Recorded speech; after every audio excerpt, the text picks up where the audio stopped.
Are you still sticking to those goals?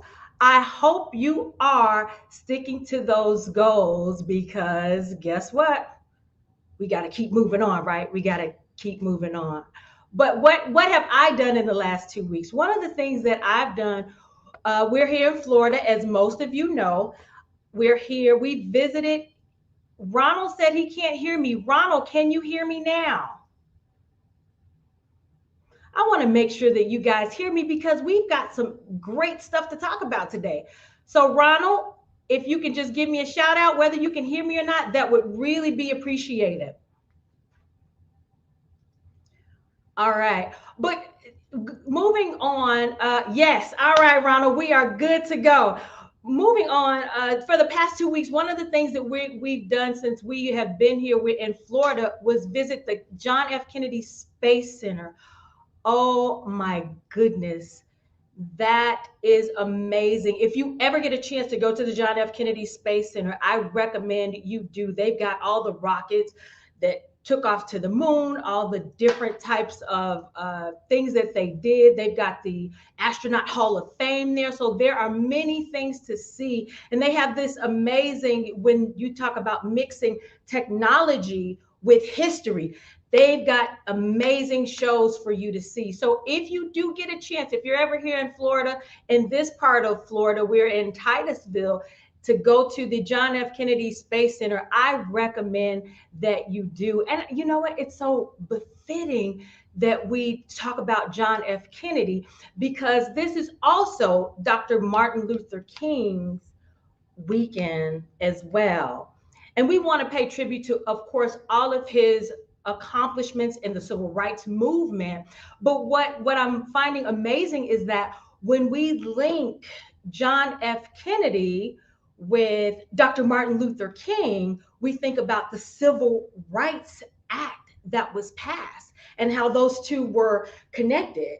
And that's pretty amazing. And then, of course, we had President Lyndon B. Johnson, who actually championed it because President Kennedy was assassinated, but he kept that legacy moving. And then the 1964 Civil Rights Act passed. So that's a pretty amazing thing.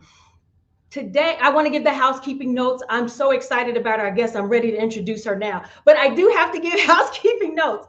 So where can you find Contemporary Living? Well, if you're looking at us right now, you know where we are. We are on Facebook, but not only are we on Facebook, we're on YouTube, we're on IG. And if you want to get in contact with us, just go to Contemporary Living at e360tv.com. That's Contemporary Living at e360tv.com. We are not hard to find, and we are always open to suggestions to our site. So go ahead and use that because we want to hear more from you in 2022. So I don't know if you saw the great promo we did for our guest today, but it was pretty cool. It was lit. Okay, I'm gonna go ahead and say it was lit. I am just ready like right now to introduce her. So I am not even going to waste any time. Okay, so Valerie Smith is an active member of the South Loop Speak Freaks Toastmasters Club. That's pretty interesting. We're gonna have to talk to her about how did they get that name, Speak Freaks. That's interesting. So she's a member of the South Loop Speak Freaks Toastmasters Club, 7079. That's the number of the club. And she's been there since December 1st, 2011. She has a passion for effectively speaking and engaging in her growth of her club members, taking them to the next level of becoming great speakers and leaders. Valerie has also been appointed by the District 103 leadership for a second term as District 103 Public Relations Manager. She was also instrumental in creating content for District 103's new website, branding their social media platform, and is also expanding the public relations team. Valerie is passionate about club members' development, creating effective speakers and leaders. It was under her direct leadership as president that the South Loop Speak Freaks Toastmasters were able to achieve the President's Distinguished Club for the first time during her second term as president. That's 2018 to 2019. Ladies and gentlemen, I give you Valerie Smith.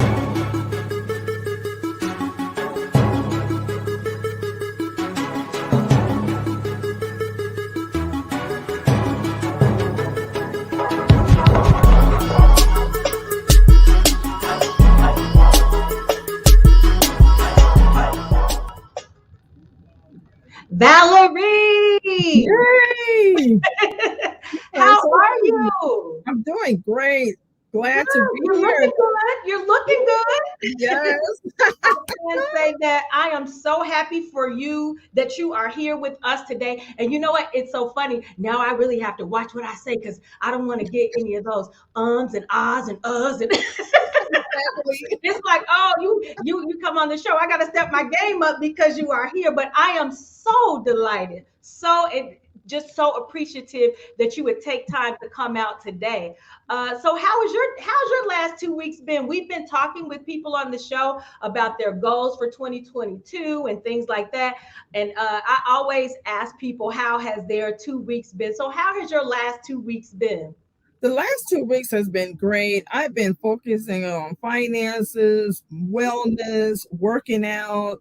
It's just phenomenal how focused that you can be. And I'm an advocate for lifelong learning. And so I Yeah. am taking some classes on Mind Valley. And one class that I like is Extraordinary. Just You know what?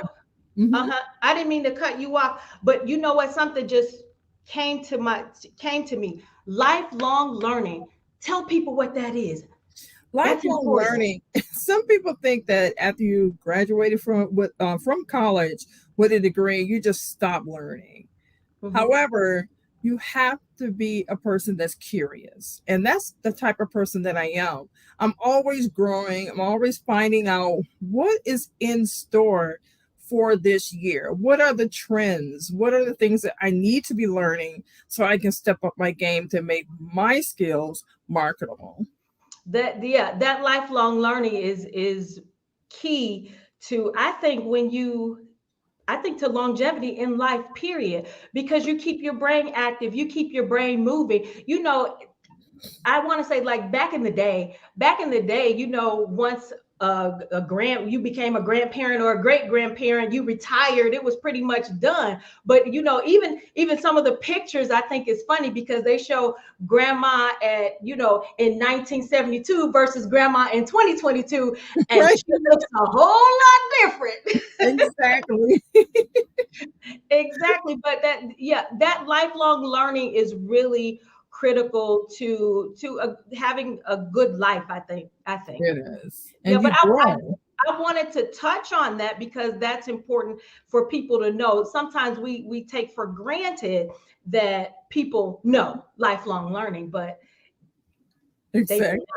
They probably don't, not. and Right. it's time for So everybody to step up their game because mhm, 2022 is all about growth. yeah, Yes. growing in 2022, I like that. I like that. Mhm. So we're gonna get into this Toastmasters origin story right here. Now, I want to know. So, were you a little girl? How did you? I want to know your Toastmasters origin story. Were you a little girl sitting around correcting everyone's grammar and things like that? No, not at How all. did you get into Toastmasters, Valerie?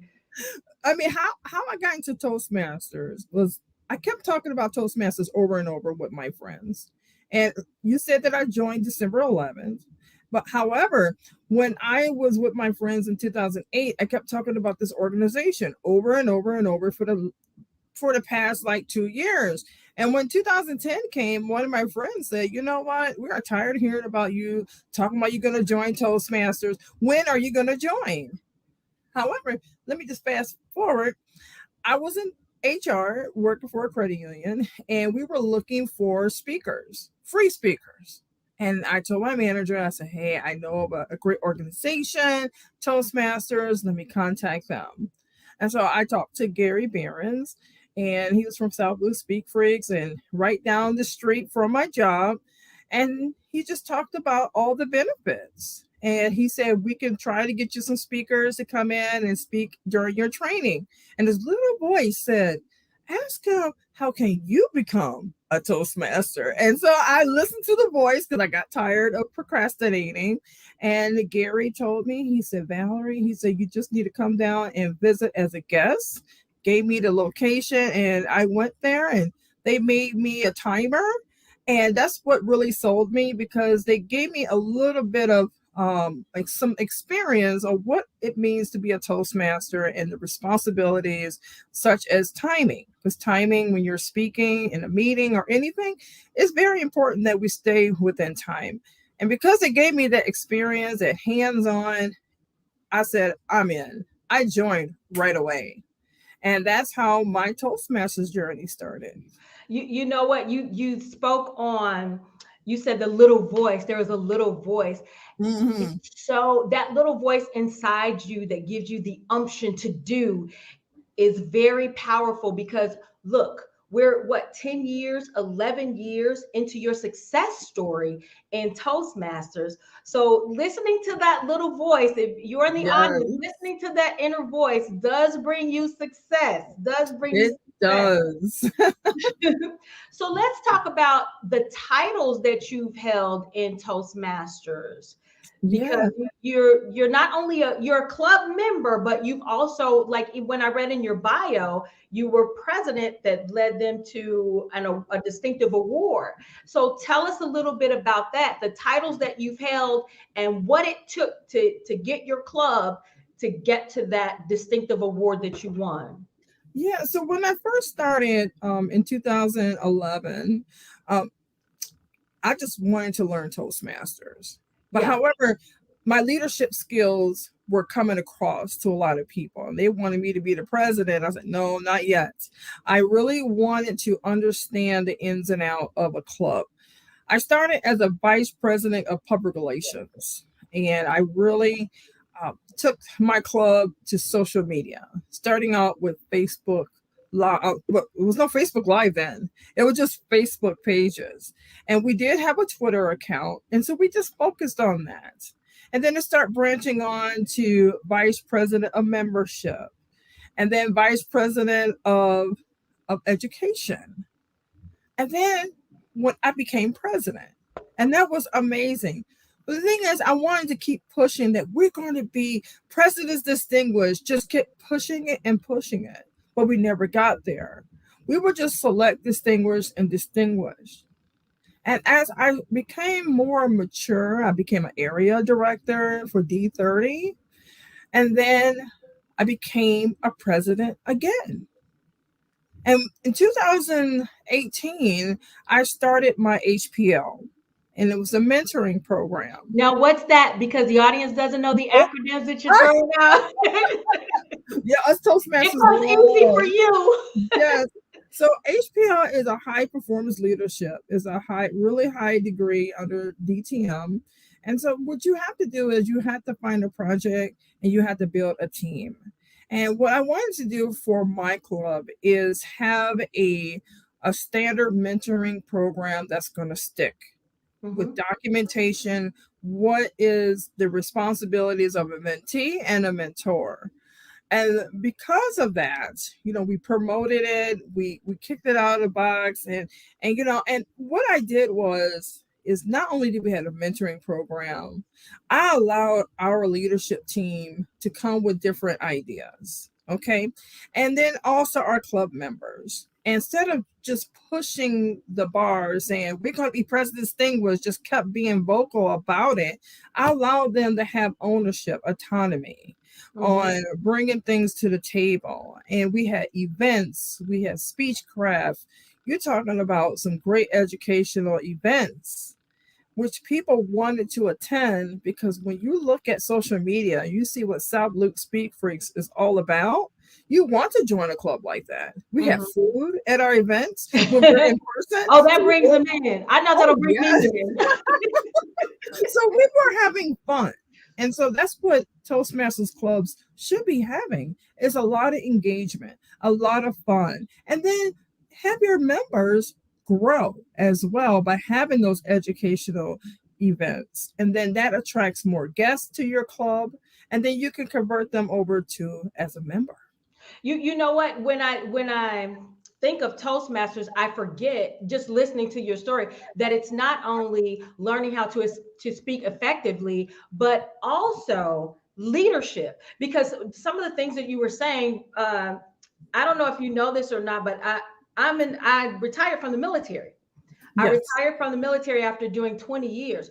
And they have a plan of how to create leaders. And some of that you mentioned, it just I'm wiring and firing away in my Yes. brain because those are some of the same steps that the military uses to create leaders. So the next question is, how has Toastmasters personally, let's take it on a personal level, personally helped you growing up? Were you shy? Were you outgoing? How has that helped you personally? I was very outgoing. I really like people. When I was a young girl, I like to help individuals grow. My mom, she always said, "Be a leader, be a leader," and so that was very, very, very much so embedded in me to be a leader. But I didn't understand it until I got into Toastmasters.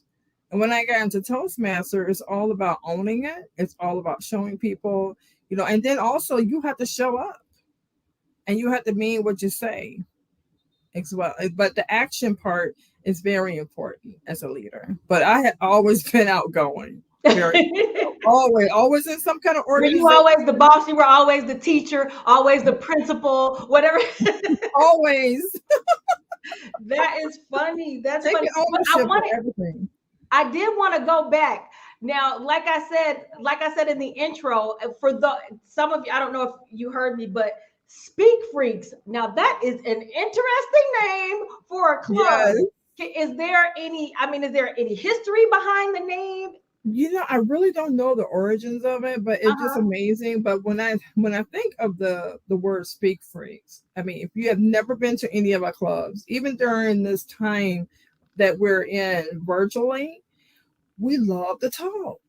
We love to speak. We do not have a problem with getting our members signed on to speak. We do not. Not at all. Not by a long shot. Okay. Well, how would you influence someone that's shy, or they're a little more reserved and they really don't, I need to do this presentation, but I'm nervous about it. I really need, a mentor or mentorship. Like, how would you encourage them? I would encourage them to have a mentor, to be Mhm. honest, because especially for the first three speeches, it's very crucial. Because sometimes when we are speaking, we like to talk about everything, everything. And I know I did that at first. And what I did was with my mentor, he told me that you need to have this topic as a speech and that topic, and you're going to have shy individuals, Mhm. and it just takes time. I would say 6 months at the Mhm. most.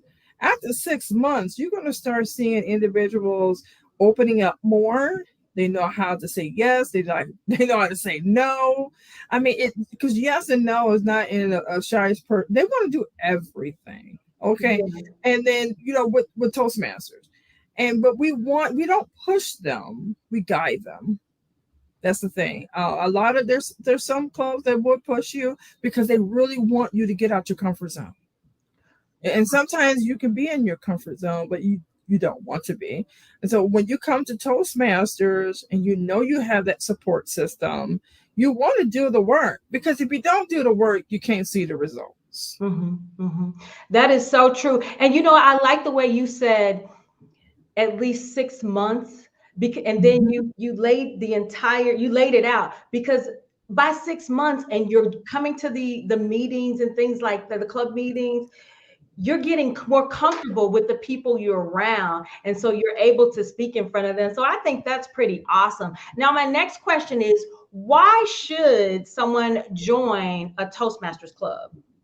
Because it's transferable skills. You can take it to your job, your Mm. business. And if you're doing a lot of public speaking and you really don't know how to put your words on paper, you don't know how to do transitions, because transitions are very important when you're speaking from one topic to another. Now And what is so, a transition?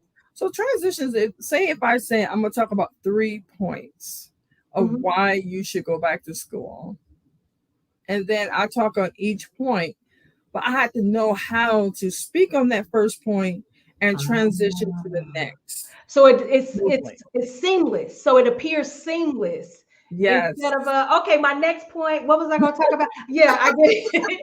I get it. Oh wow. Uh huh. All right. That is cool. And then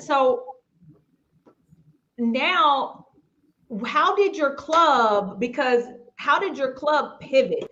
I mean, how did Toastmat your, because 2020 we were in mass, we were at home, we were doing all of those things. So with everything going on, even still today, Yes. you know, what about, has Toastmasters adapted to being virtual? So what happened with our club? We're all about action. South Loop Speak Freaks, we're all about action. We don't overthink. We know that we have to go virtual. And we all of us work in a company that is virtual. And so what we did was we came up with an education event. And the education event was a two part. One is how to have a virtual club meeting. And then also, we had someone to speak on how we're going to present online, how we're going to exchange the lectern with a fist bump in the camera, and so and then we snap our fingers if you say the word of the day. We had to do this like an orientation or education session for our members to let them know, even though we're not in person, we're still going to be exciting. We're still Mhm. going to be engaging. We're still going to make it fun. And so that's how we pivot. And we didn't, like I said, we didn't overthink it. It was a quick meeting with the club officers Mhm. on what is the next step to bringing our members on a virtual platform. Okay. So I know there are a lot of clubs out there. What would you recommend? How would you recommend someone go about finding a club for them? Like we Yeah, know so you belong to Speak Freaks. Where's Speak Freaks located? well, we're located on 1 North Franklin in Chicago. And so we are west of the loop. Even though we're South Loop Speak Freaks, we're west of the loop. Right now, we're not meeting in person. Everything is online. So, like, if you were to Google us, South Loop Speak Freaks, we're just going to pop up. You'll see our website. We're on Twitter, we're on LinkedIn, Instagram, you name it. So right now you're not meeting in person. So if let's say I lived in Detroit, Mhm. Motown, that city, if could I join Speak Freaks? Yes, you can. Because Toastmasters said there is no borders. No borders.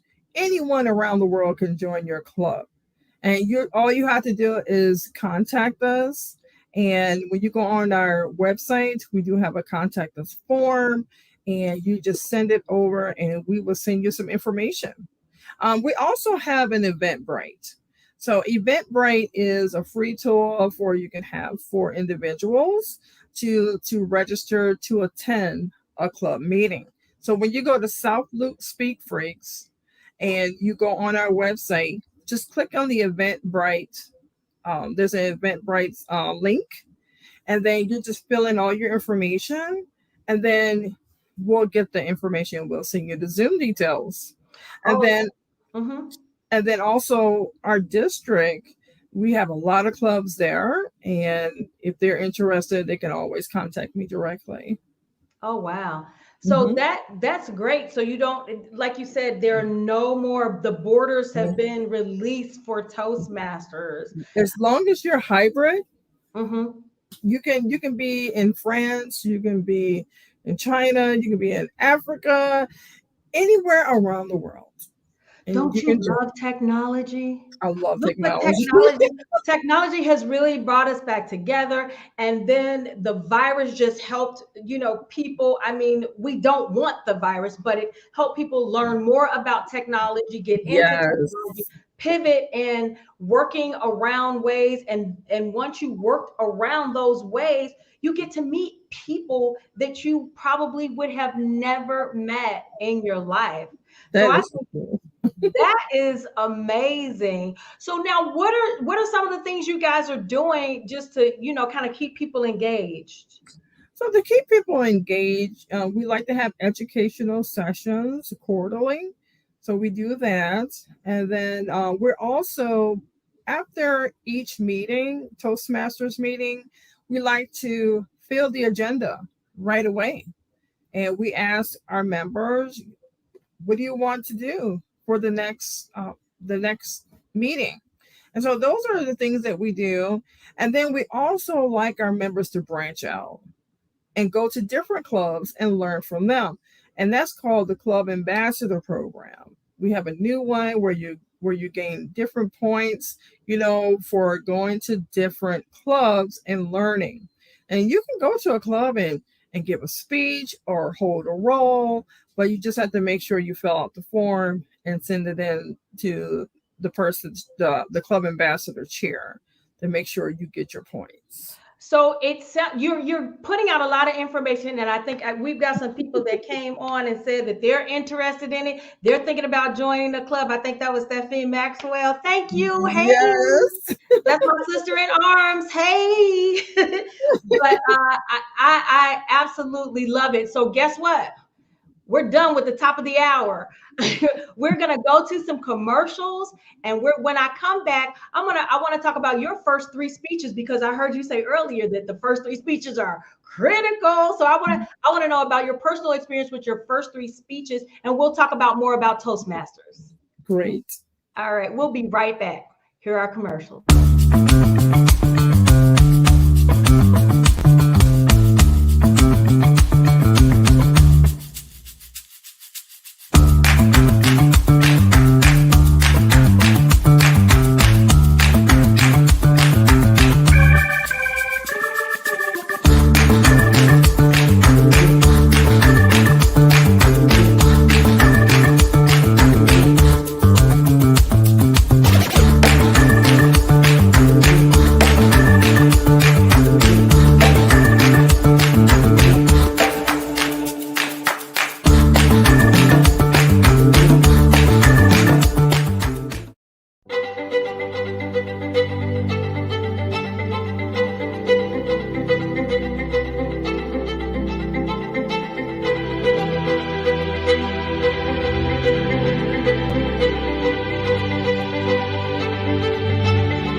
We definitely love putting commercials together for small businesses. As you see, my husband Andre is a realtor, and we also have a coffee subscription business that we have together. So if you are trying to promote your small business, let's talk numbers. We have about 5,000 viewers per month on our show. And for a small price, you can get your commercial played in front of these people. You will constantly be on our Facebook and YouTube page. So reach out to us at contemporary living at e360tv.com. That's contemporary living at e360tv.com. We want to partner with you. It's time. Let's partner. We want to partner with you in 2022. I know it sounds cheesy, but we've got to pump that 2022 up, you guys. All right. So we are talking Toastmasters. We are going to bring back our guest, distinguished Toastmaster, DTM, Miss Valerie Smith. Hey, Hey. it wasn't too long, was it? No, not at all. Okay, are you enjoying it so far? I'm enjoying myself. I'm really hearing these nuggets of effective communication is the best. Absolutely. We love what you're putting out because like we said, we're here. We provide lifestyle solutions for everyday people. A lot of people don't they want to know how to become a more effective communicator. They want to gain those leadership skills. And this is the place to do it. So let's talk about your first three speeches and why did you say earlier that the first three speeches are so critical? They are. I had a mentor, and his name was Gary Barons, and he Gary really Behrens. Barons, yes. Okay, shout out to him. Yes. He really helped me look at my work and how many subjects I had in it. Because your first speech is always your icebreaker to talk about yourself. And so what I talked about was, how I went to France, how I got there, so we went in chronological order, just starting from the top, from talking with the professor and getting that proposal in, getting chosen. And then when you get to that end, people want to hear more. And so now the pressure is on. So now you can't stop with the icebreaker. And now we are to putting the actual speech together that's 5 to 7 minutes. And now you have to have this intro, this body, and the actual conclusion. And my problem was is that I was having problems with transitions and conclusion because I like to talk. I like to add a little bit. I like to embellish the conclusion that had nothing to do with the body. Oh, they were like, she doing too much. She doing Yeah, too I much. was doing too much. And that's why you need a mentor. And even Right. though we say have a mentor for the first three speeches is very critical, you can keep that same mentor throughout your speeches. And during that time, we were in the legacy program. And that was 10 speeches. And then you got your CC, which is the competent communicator. And now we're in this new program called Pathways. So it's a little bit different, but this it's online. And that came out in 2018, just in good timing with this whole virtual world that we're living in. And Hmm. so with pathways, you still pick a path, depending on how you put in your assessments and all that. And once you pick it, then you're going right back into the icebreaker, your first three speeches right afterwards, and then you just keep growing. So Yeah. we're pivoting here in Toastmasters and growing and taking it to different levels. So your first speech was it's the called the icebreaker speech. Yes. Now, do they give you time to? Is it like, okay, next week you got to have your speech together, or you know? Not not really. You Mhm, know when you talk to your mentor, you both he or she will talk about what days are you comfortable with mhm. speaking. Is not really timed. It just depends on what club you belong to. Our Okay, club, we don't try to push it. We really want you to be ready and polished. okay. Now, so that was your first speech, your icebreaker speech. So, what was the second speech like? So the second speech, it got better. Like I said, you have to have a body, you have to have an intro, a body, and a conclusion. And so, you'll still have the paper in your hand. You're Mm-hmm. still going to look at your notes because you're still not comfortable Right. with speaking. Now, when it came to my third speech, before I gave that speech, my mentor told me something that really resonated. It resonated with me. And Gary said, he said, Valerie, the message lies within you. I was like, what? The message lies within you? He said, you don't need those notes. And then from that day forward, I don't read from notes anymore Oh, at wow. all. I practice because practice is another thing. Because Barry Mixon, if you remembered him, I Barry. remember Barry Mixon. Oh, I used to go to him. I said, "Oh, I'm so nervous. I'm so nervous." He said, "Do you practice?" I said, "No." He said, "So you just write your speeches." So he gave me a scenario. He said, "You have people that live with you." I said, "No." He said, "Well, I want you to get." He said, "Get all your furniture." He said, "Pretend like they're Toastmasters members." And he said, "And just say this: Welcome, fellow Toastmasters and guests, and start your presentation and record it." Mhm, And then I just learned from everyone. It's just been a journey. mhm. So let's talk about your third speech, but you had to do 10 speeches. So I keep pressing because I know you said the first three speeches. So what was your third speech like? So the third speech was better when I heard heard from my mentor, and he said the speech, it just lies within you. It become more engaging. It's all about the audience, not about the paper anymore. Mhm, What's on the paper, what are you going to say? You start becoming a little bit more confident in what you're going to be speaking about. And mhm, so that's what I found that was a little bit different. It does take a while just to get to the third one because you're so busy mhm. trying to still learn Toastmasters. Right. And for me, it took only 6 months, just to get there, to that third one because I really want to understand the ins and out of Toastmasters, like evaluations, how you give evaluations. So it's a lot of things that happen in a meeting besides speaking. Mhm. So let's talk about membership. So if Mhm. someone wanted to join, so we know you have Speak Freaks, what would you recommend that they do to find the club that maybe fits them? I say visit Mhm. a club at least 2 or 3 times to make sure that is a great fit for you. If the club is warm and very welcoming, they're sending you a welcome packet. Those are the things you're looking for, not just going to a club and you don't hear from them for weeks.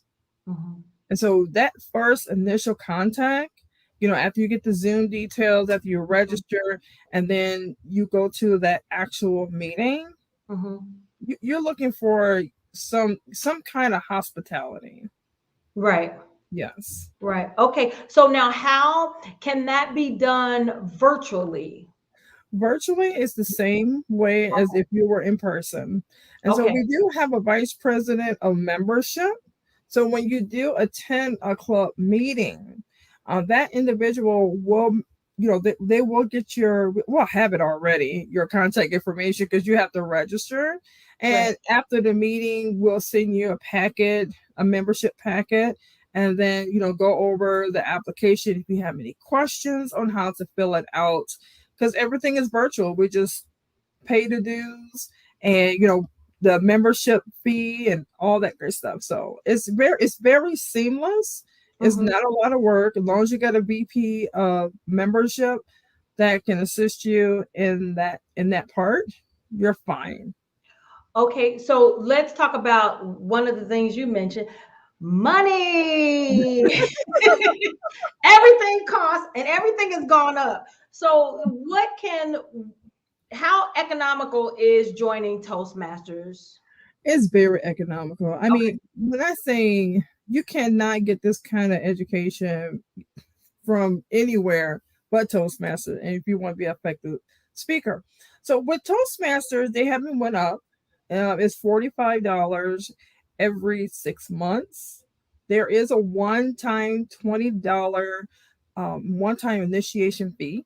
You only charge, and then depending on what club you're at, they do have dues too. So it can range.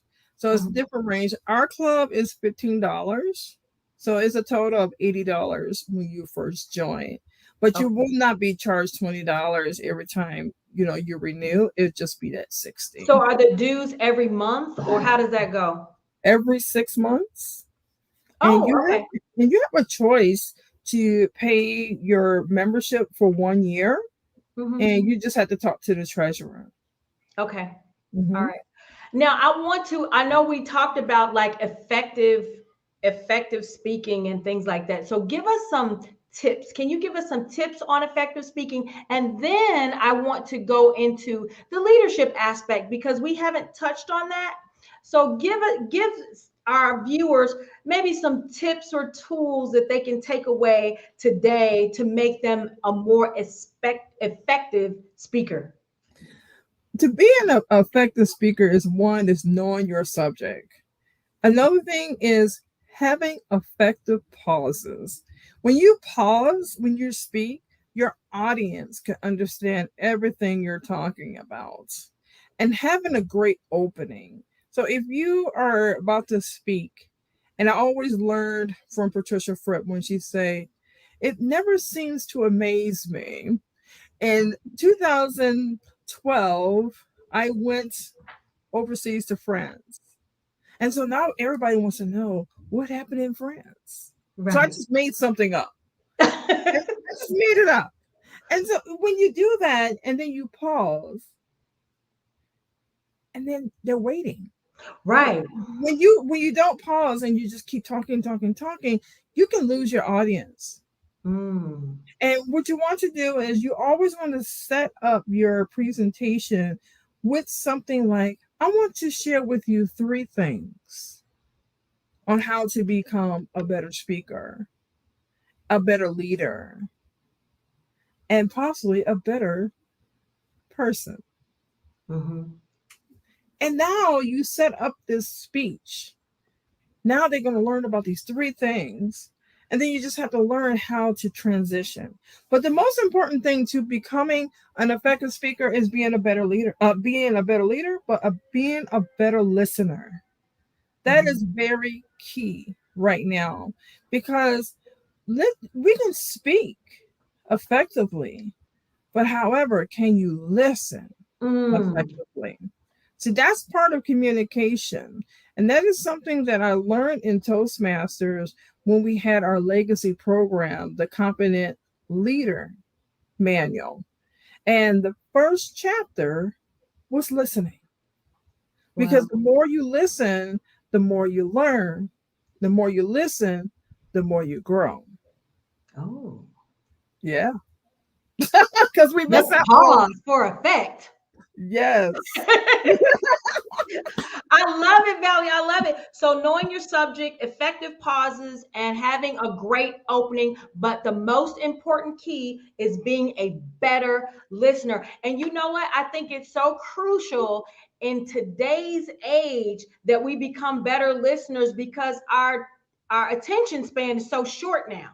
It is. It's so Mhm. short. I'm not lying. And you have to have a topic that's going to grab your audience. Right. And what I learned, like I said earlier about Patricia Fripp, she said you want to have a nice opening. And that's how you're going to grab your audience. And she was a keynote speaker for our conference last year. Hmm. So if you ever want to like listen to that, you can always go to the D103 Toastmasters YouTube channel. That's I mean, D as in Delta 103. I don't want them to think it's V yes, 103 like the radio station in Chicago. So, yes, D as in David. Yep, yep. 103 Toastmasters, and mhm, it's mhm. amazing, how you can open up a speech just by saying the year was 2020, and now everybody's saying, okay, what happened in 2020? Right. And then you pause. The year was 2020. I became an auntie, and he was a baby Right. boy, and his name is Dayton. Oh, and everybody's like, "Oh, we want to see pictures," things of that nature. I just want to cut you off real quick. Sam says you are a true ambassador for Toastmasters. And you know what, Yay! Sam? I could not agree with you more. This girl is killing this interview. She is killing it. And just feeding us with information, letting us know how we can be more effective leaders, more effective speakers. And now we're going to talk about what I wanted to talk about, make sure we address it, leadership roles. So tell us Mhm. about the leadership roles. Yeah, so the leadership role is so important. Like me, I am a PR manager for the second term, And that's public relations. public relations. Hmm. And in that role is all about autonomy, showing up, being there for our vice presidents of public relations. We have a monthly education session called the BPPR Circle Education Sessions.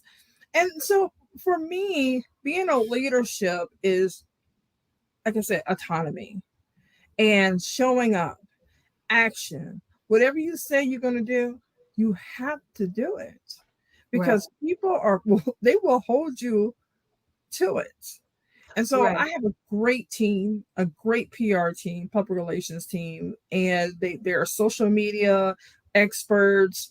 We have editors, we have copywriters, we have webmaster because we really grown from last year. Last year was a testing. It was testing. We didn't have the processes. So we had to build those processes. And so what I did was I hit the ground running. I knew what my district needed. D103 needed new branding. Okay. We got branding in place on our social media channels. We have a new website, which is great. And the thing is, it's all about the people, the D103 Toastmasters Club members. Hmm. Give them the Hmm. resources. Right. I think it's also, so this is your second year as Mhm. public relation manager for the District 103, right? Yes. So I think I just want to make a comment. It's a testament to your work ethic and your competence that because last year was crucial. So you could have really bombed and they're like, oh, we really need to bring in someone else. You could that Yeah. could have been that was a possibility, but you didn't. and they wanted you, you did so well that they wanted you to come in for another year. And like I said, I think it's a testament to your work ethic, to your competence, to you understanding what was needed at the time Yes. that it was needed. And so I want to talk about, so you have a club. What are the tiers? Because we said club and then we said district. So I have an idea, but can you explain to our viewers, like, what are the different tiers?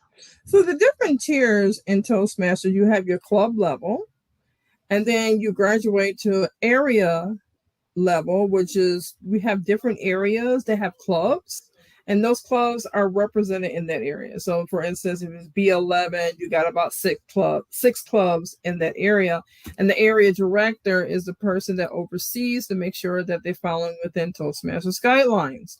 Then you have your division. So division is just covering all the different areas and to make sure that our area directors are visiting different clubs and make sure they turn in their area director reports. And then after division, oh, we got the trio. And what is the trio? Those are the top three people that we look up to, which is your district director, your program quality director, and your club growth director.